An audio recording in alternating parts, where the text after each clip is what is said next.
He was never considered a good senator.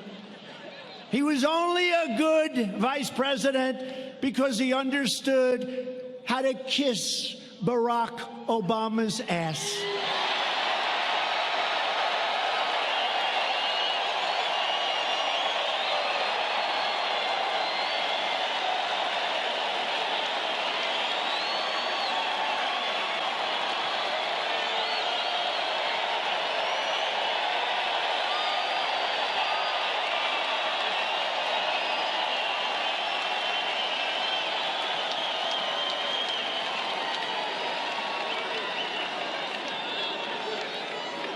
True.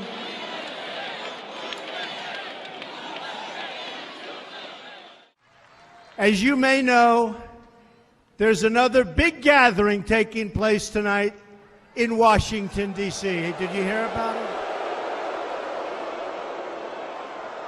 it? A large group of Hollywood actors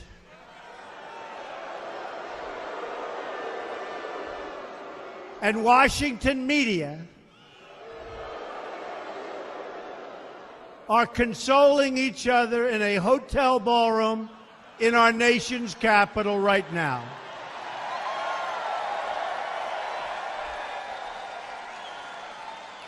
They are gathered together for the White House Correspondents' Dinner without the president.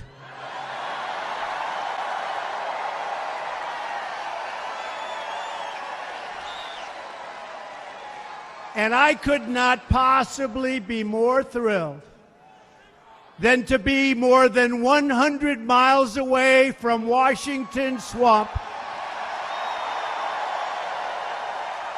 spending my evening with all of you and with a much, much larger crowd and much better people, right?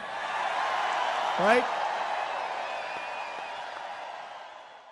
For Sleepy Joe, he doesn't even know where he is, what he's doing. I honestly don't think he knows what office he's running for.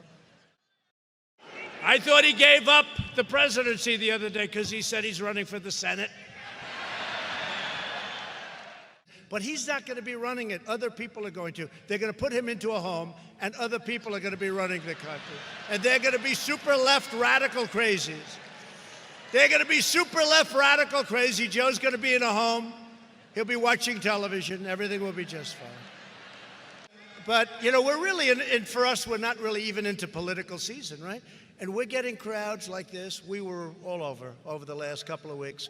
We like to troll. We like to go the night before one of their primaries. We do a little trolling. It's called we do a little trolling. Bernie Sanders was very upset. Why would he be there? Why? Because I want to win. I want to keep everybody happy. Guess that's a good reason. By the time our term is over in 16 years, maybe 20.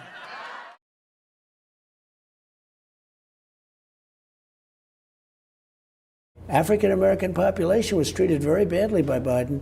He didn't know it, and he doesn't know it now, honestly, because I don't think he knows where he is.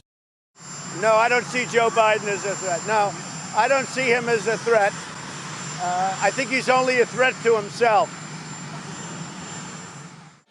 And they're always saying the same thing. President Trump made a totally unsubstantiated claim about Hunter Biden and his father. It's not unsubstantiated, you crooked son of a guns. It's 100% true.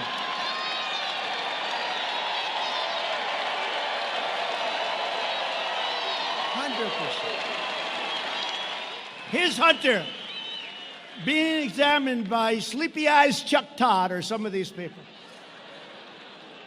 Hunter, it's so great that you're here, sir.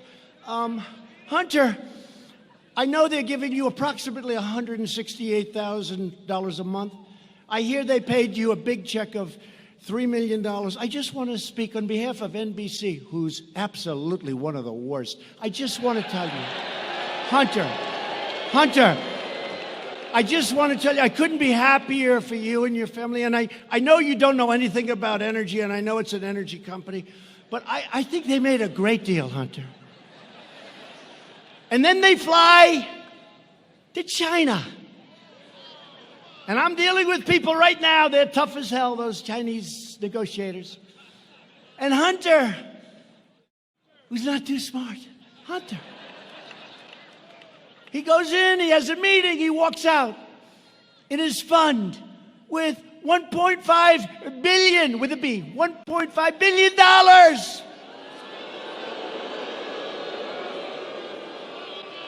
These aren't the same Chinese negotiators that I'm dealing with, I can tell you. And as we bring back our troops, we are committed to ensuring that foreign terrorists are denied admission to America in the first place. They're not coming here. And if they do, bad things happen to them. We must keep radical Islamic terrorists the hell out of our country.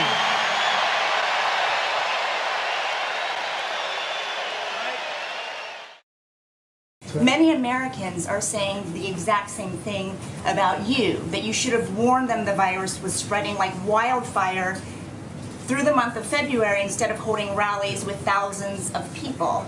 Why did you wait so long to warn them? Who are you with? And why did you not have social distancing until March 16th? Who are you with? I'm Weijia Jiang with CBS News. So, if you look at what I did in terms of cutting off or banning China from coming in. Chinese nationals. But by the way, not Americans who are also Nice coming and from easy, China. nice and easy, just relax. We cut it off. People were amazed. These gentlemen, everybody was amazed that I did it. The virus was already here. Okay, and you know how many people, when I issued the ban, how many cases of virus were in the United States when I issued the ban? Do you know the number? How many cases? Remember I said one person. How many cases were here when I issued the ban? But did you know? No. You have to do your research. How many? I did my research. On the 23rd of March, you said you knew this was going to be a pandemic. Can I tell you what? I did know it. I did know it. All I have to do is look. So you knew Anybody knew it. Just, are you ready? How many cases were in the United States when I did my ban? How many people had died in the United States? So do you acknowledge that you didn't think Keep your voice down, please. Spread? Keep your voice down. Did you not? How many cases were in the United States? I did a ban where I'm closing up the entire country. How many people died? And that's a fair point. How many people died in the United States? 0 deaths at the time I closed up the country. Nobody was there. And you should say thank you very much for good judgment. Go ahead, please. Do you want to make any comment about this Lincoln Project ad that aired? You tweeted about it overnight. Yeah, no, I saw it. In America. Yeah, I saw a project, a thing called the Lincoln Project. When it's George Conway and it's some other people, Weaver, every one of them I either defeated or they lost by themselves. If they would really think about it, I have 252 beautiful, brand new, conservative, wonderful judges, 2 Supreme Court judges that are great. We produced the greatest economy in history until a month and a half ago when we got hit by the virus, so we had to close it down, and we'll do it again. We've rebuilt our military. We've done things that nobody has been able to do. I've gotten the greatest tax cuts in history, in the history of our country, the biggest tax cuts. The Democrats want to raise your taxes.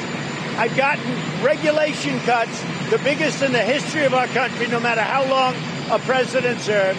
With all of that, I guess they don't like me, but let me just tell you, guys like Bill Kristol, he's 0-32.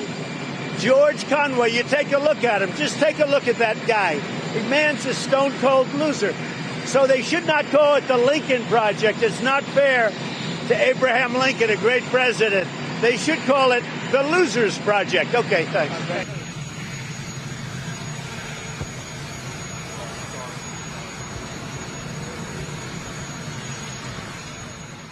Said many times that the U.S. is doing far better than any other country when it comes to testing. Yes. Why does that matter? Why is this a global competition to you if every day Americans are still losing their lives and we're still seeing more cases every day? Well, they're losing their lives everywhere in the world. And maybe that's a question you should ask China. Don't ask me, ask China that question, okay? When you ask them that question, you may get a very unusual answer. Yes, behind you, please.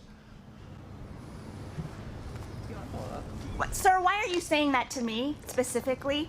I'm that I telling should you. ask I'm not China? saying it specifically to anybody. I'm saying it to anybody that would ask a nasty question That's like that. not a nasty Please question. go ahead. Why does it matter? when Okay, anybody else? Please, go ahead in the back, please. I have two questions. No, it's okay. But We'll you go over pointed here. to me. I have two questions, Mr. Next, President. next, please. But you called on me.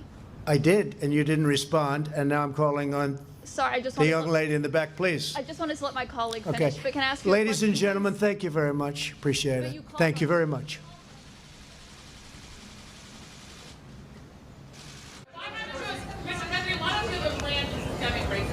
Why haven't you laid out a plan to address systemic racism? I'd like to sign this bill. This is a very different thing. How would a better economy have protected George Floyd? Sure, I'll ask after. Will you take questions after, sir? Black unemployment went up by 0.1%. Asian American unemployment went up by 0.5%. How is that a victory? You are something. How is